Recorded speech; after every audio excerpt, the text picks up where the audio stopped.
Earlier this year, the video game Forspoken was officially revealed at the Square Enix Presents Spring 2021 event, where Square Enix showed a teaser trailer for the game. Forspoken was formerly named Project Athia, which was revealed during a PlayStation event last year, and is an open-world fantasy game that is expected to release on PS5 in 2022.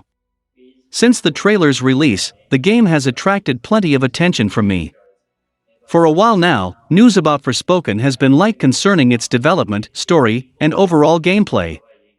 There was the extended cut trailer which showed a few extra scenes of gameplay with Fry, the main character. Recently, more details were shared by Luminous Productions studio head and general manager, Takeshi Aramaki. He didn't reveal too much about the game, but he did share part of the developer's vision for the game involving its graphics and the technology it's using. In a recent video, Aramaki spoke about Forspoken's graphics, and how the game will be made with AMD's new Fidelity FX Super Resolution technology, or FSR. In the video, he stated that one of the developer's goals is to make Forspoken have the highest quality visuals that have ever been seen in an open-world game. Some of the footage in the video is similar to the Forspoken extended cut trailer. The video shows the game in action with familiar gameplay, but it mainly focuses on the graphics. Aramaki states early in the video that Luminous Productions' vision is to create video games unlike anything experienced before that fuse the best and latest technologies with art. This is also why the developer is utilizing AMD's new cutting-edge technology for Forspoken's game development. Aramaki went on to say that high frame rates at 4K with precise optimization are important for the best gameplay experience possible, and FSR provides that. He noted that the FSR is ideal due to its compatibility with the various gaming platforms and its extremely fast processing speeds. According to Aramaki, the implementation process of FSR was seamless and only took 1 day to complete for the developer. He said that from an image quality standpoint, the main difference between the highest quality settings and native resolution rendering is undetectable. According to the video, the developer also ran into no problems with FSR integration. Forspoken already has a lot of competition when it comes to video games with incredible visual graphics. However, the AMD Tech Showcase video shows the graphical performance of Forspoken running at 4K 60 frames per second. Aramaki concluded by saying that Luminous Productions can't wait for players to see and experience the next-gen graphics in Forspoken themselves. I really cannot wait to play this one, it seems to be interesting, and the world they build looks amazing. I am expecting for them to release a demo, so we can see between Horizon Forbidden West and Forspoken, the differences, and the two phenomenal worlds, as Horizon Forbidden West already holds the crown for the best-looking game.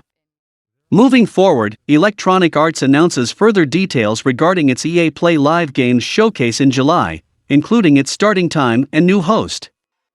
Electronic Arts may have decided to pass on E3 2021 and the Summer Game Fest in June to do a show in July, missing out on the hype of such a major event, but now it's ready to reap the benefits. E3 and the Summer Game Fest have come and gone, with hundreds of games featured across over a dozen events. With those in the rearview mirror, fans look toward EA Play Live for the next round of major game reveals of the summer, and EA is more than happy to start building up excitement for what's coming next. Up until now, all that Electronic Arts has shared about its upcoming EA Play Live event was the date of July 22nd. It accomplished the task at hand. It confirmed that EA would not be participating in E3 2021 or any of the other June gaming events, while also providing fans of EA's games a date to look forward to. Now that E3 is over, EA is ready to start providing more information. The other announcement that Electronic Arts is ready to share is who will be hosting the event. Rather than Greg Miller, who hosted the event in 2019 and 2020, or Andrea Renee, who hosted in 2018, EA is bringing on someone new for hosting duties. That person is now confirmed to be Austin Creed, better known by his WWE wrestling persona Xavier Woods. Creed also recently announced he'd be hosting a competitive TV show on the newly reformed G4 TV channel, so his hosting credentials have clearly risen. That's all that Electronic Arts is willing to say about the upcoming EA Play Live event for now. It's still a month away from airing, after all. That's plenty of time to continue to share new information about the event and the games it plans on sharing. The most likely game to be shown during EA Play Live this year is, of course, Battlefield 2042. The online multiplayer shooter was revealed prior to E3 2021, but there's certain to be more to show. An update on Dragon Age 4's development is also highly anticipated. Most exciting, however, is a rumor of a new game resurrecting one of EA's past popular franchises. Fans speculate it could be Dead Space, but EA has a lot of older franchises that would be very exciting to see brought back. Electronic Arts fans have just 4 weeks to wait until they'll see what EA has to announce themselves, whether it be Dead Space, Dragon Age 4, or otherwise. EA Play Live 2021 will air on July 22 with the pre-show beginning at 10 a.m. PT. It's been about 8 years since the last time a Dead Space game released, yet fans of the survival horror series are still holding out up for a comeback. While EA has shown little to no interest in the Dead Space franchise in recent years, it's possible that could change soon. A rumor making the rounds online has suggested that a Dead Space revival of some sort could very well be in the cards for the EA Play event on July 22.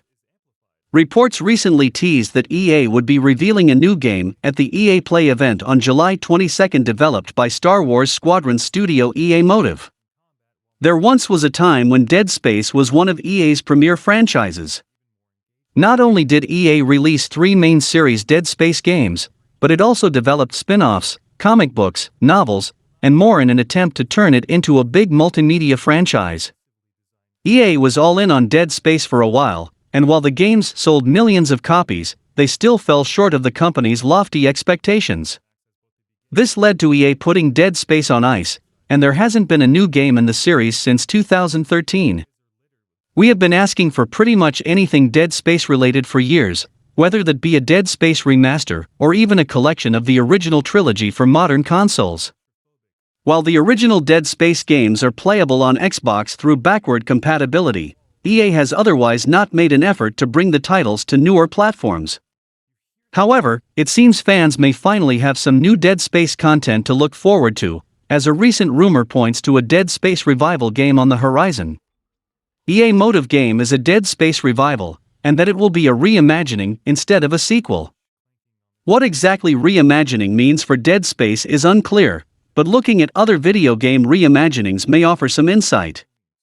After a somewhat disappointing finale in the third game, the rumored Dead Space 4 might come out to right some of the wrongs of the previous entry and bring the series back into relevancy.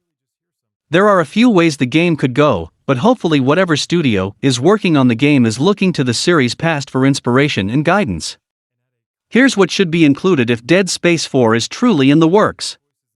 Unitology, the religion that worships the markers and serves as one of the antagonistic entities in the Dead Space series, is one of the most interesting aspects of Dead Space as a whole. There's plenty to unpack in the series, but understanding Unitology and its rich lore is something that plenty of players looked forward to in each subsequent entry in the franchise. On the surface, the Church of Unitology seems to be full of religious fanatics who have no interest in listening to reason, but looking deeper into its lore through audio logs and journal entries scattered throughout the Dead Space games, players can begin to understand the religion's history, hierarchy, and secrets that make it so appealing to the regular person. Convincing people that turning into monstrous alien zombies is a good thing seems like a tricky task, but the religion's connection to the alleged alien creators of humanity begins to provide some answers that many are looking for. The existential need for answers that lives in a lot of people is something that the Dead Space series has started exploring, but Dead Space 4 could go all out and dive even deeper into Unitology lore. Maybe instead of making it a part of optional collectibles, it could be an even bigger, more integral part of the story. Each subsequent game in the series has brought it more and more to the forefront of the plot, so hopefully, Dead Space 4 will go all in and give fans who have devoted a lot of time to understanding Unitology and its meaning what they want. While Dead Space 3 wasn't a terrible game by any means, most fans would likely agree that it's the weakest game in the mainline series.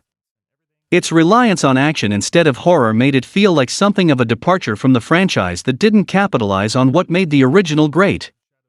Many of the survival mechanics featured in previous games like ammo management and the need to look for supplies were gone in service of bigger action set pieces and plenty of shootouts with human enemies. There's nothing inherently wrong with those things, but the game had a much different feel to it as a result. Hopefully, Dead Space 4 will scale the action back and focus on horror once more. That's not to say that the game should be devoid of action completely, just that it shouldn't be the focus. Dead Space 2 is a great example of the balance needed between hair-raising horror and adrenaline-pumping action. As the stakes of the story grew, so did the action elements. The difference between 2 and 3 is that 2 gradually got bigger in scope as Isaac got more gear and better equipment, while 3 started with high-octane shootouts and never really stopped. If Dead Space 4 can ride that line, it should remind fans of the series exactly what they liked about the original games in the first place. The necromorphs are some of the scariest monsters in any video game, because of their status as a mix between zombies and aliens. Each new entry in the Dead Space series introduced new types of necromorphs, so Dead Space 4 would need to add new variants to the mix as well. There are already a lot of different necromorphs that have haunted the series, so Dead Space 4 should aim for quality of new monsters over quantity. Making a few really memorable necromorphs would help distinguish the game and create memorable moments because of the unique encounters. Most people remember the first time they had to fight the Swarmas, the human toddler necromorph variant, in Dead Space 2, or the creeper/shambler, the soldier-turned-necromorph whose severed head comes back to life to fight Isaac, in Dead Space 3. By creating something memorable like the necromorphs, Dead Space 4 could create some of those unforgettable horror gaming moments that stick with players for years to come. It would also be a good idea for the game to bring back some fan favorites like the Tormentor from Dead Space 2, or the Twitcher introduced in the original Dead Space. If EA actually announces a new game in the series, hopefully, the studio will be clear about the standings of the Dead Space universe. There have been a handful of spin-off games as well as animated movies that have helped flesh out more of the Dead Space story, but fans will want to know if Dead Space 4 is kicking things off again to make it a franchise, or if it's the final entry in the series. Either way, it might be influenced from a narrative perspective, so fans want to know what to expect. If EA is reviving the franchise, hopefully, whatever studio works on Dead Space will take a look at the series' history to make a game loyal to the series, and us, while also pushing the boundaries of what a Dead Space game can be. Speaking of EA, Warner Bros. Confirms it's selling a studio to Electronic Arts, but has perhaps more surprising news regarding its remaining studios. Warner Bros. Games, as part of Warner Media, is currently going through a massive transition. AT&T, the parent company of Warner Media, is spinning off the multimedia company and merging it with Discovery. The complicated, multi-billion-dollar endeavor has left the status of Warner Bros. Games in the air over the past several weeks. However, that lack of clarity appears to have ended with AT&T confirming what's happening next for Warner Bros. Games, starting with a studio being sold off. The Warner Bros. Interactive Entertainment Studio being sold isn't necessarily one that fans will have been predicting. It's Playdemic, an England-based studio of modest size that was previously part of the Warner Bros. Subsidiary TT Games. Playdemic is best known for its game Golf Clash, which was a successful and award-winning release in 2018. Playdemic has been acquired by Electronic Arts for a cash deal of approximately $1.4 billion. EA says Playdemic will help build and expand the company's sports portfolio while accelerating its mobile growth. But Playdemic's acquisition by Electronic Arts is perhaps the lesser story coming out of the announcement. Alongside confirmation that Warner Media had sold Playdemic, AT&T made a separate confirmation. The remaining Warner Bros. Games portfolio will be included in the Warner Media/Discovery spin-off/merger. In other words, no other studio sales or acquisitions are planned to be done ahead of the split. The oddity of the situation is that AT&T said it had other plans for at least a portion of the Warner Media gaming apparatus. In mid-May, AT&T explicitly stated that some of its gaming arm would remain a part of AT&T. The further implication was that as much as half of Warner Bros. Interactive Entertainment could be split off or sold. That Playdemic, which was a small part of one Warner Bros. studio, is all that won't be sent to the new company. Seems like plans may have changed at AT&T. It's still possible that more acquisitions could be coming in the future, following the spin-off of Warner Media.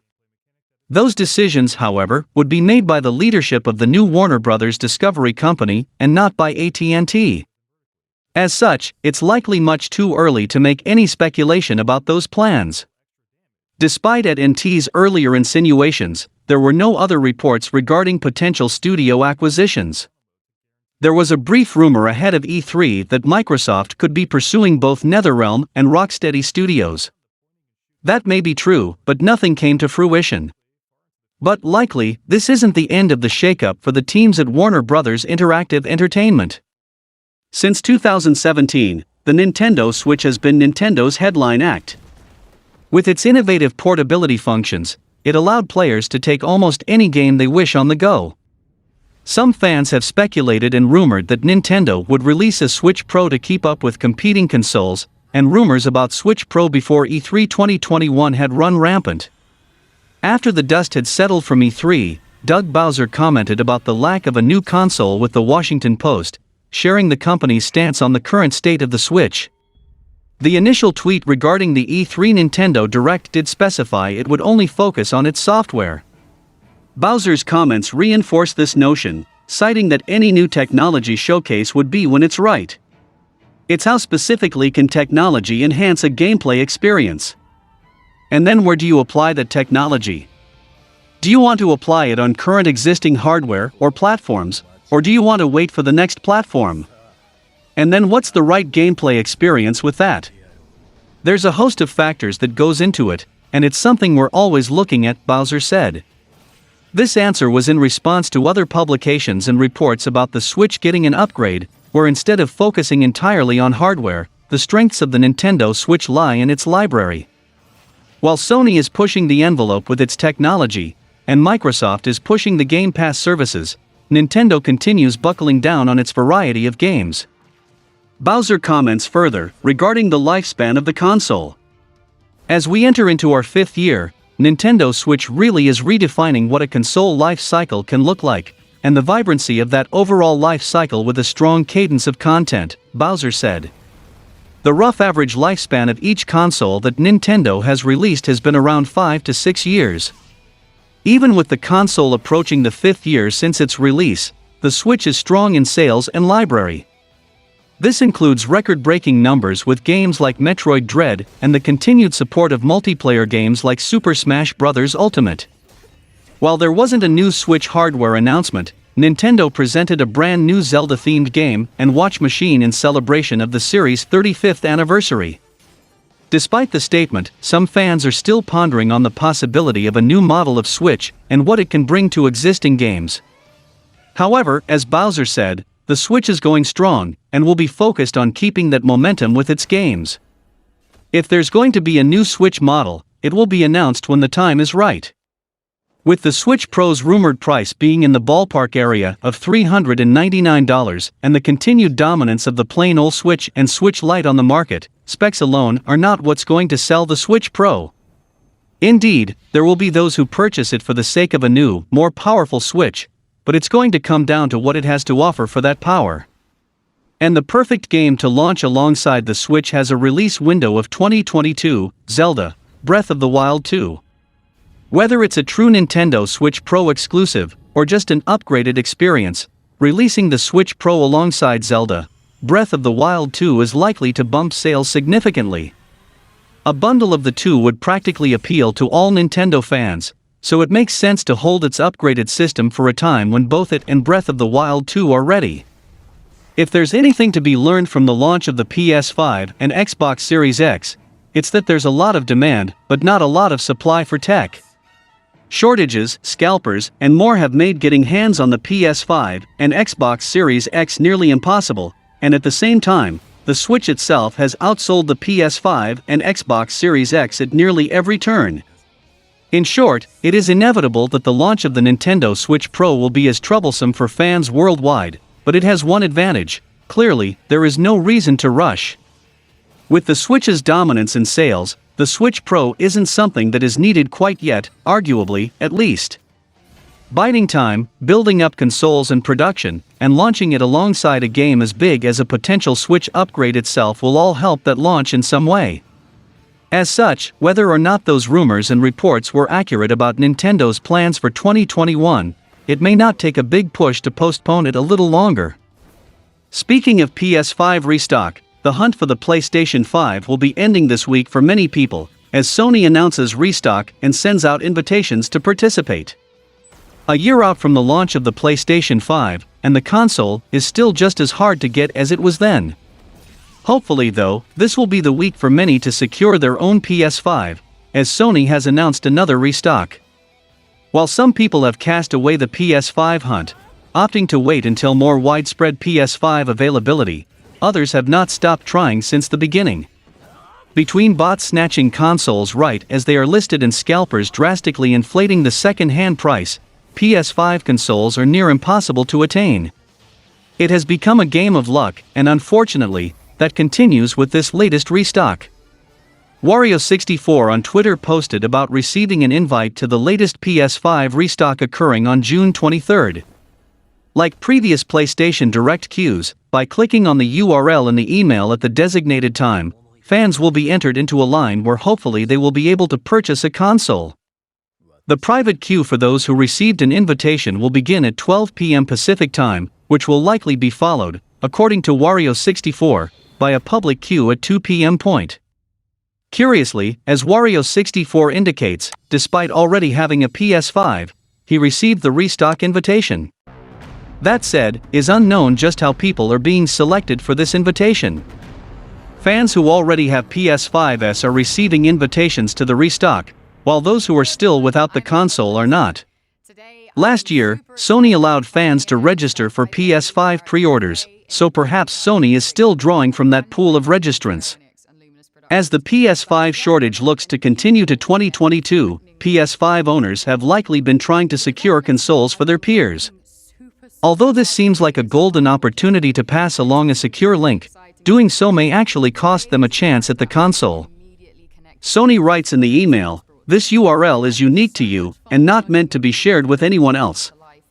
It is currently unclear what specifically will happen if the link is shared, but from the email's language, it would probably be better not to share it.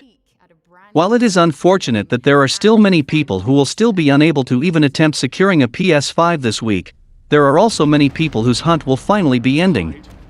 Hopefully, as the second half of the year continues, Sony will offer more PS5 restocks and more people may finally enjoy the greatness that awaits. And that's all for the video, guys. Like and share the video for a greater audience. Comment your thoughts on the topics, and if you want to contribute for the growth of the channel, the link to my PayPal in the video's description and in the channel banner. Donations are always appreciated. Thanks for watching the video. Subscribe to the channel and click the bell icon, and until then from SMPV it's goodbye.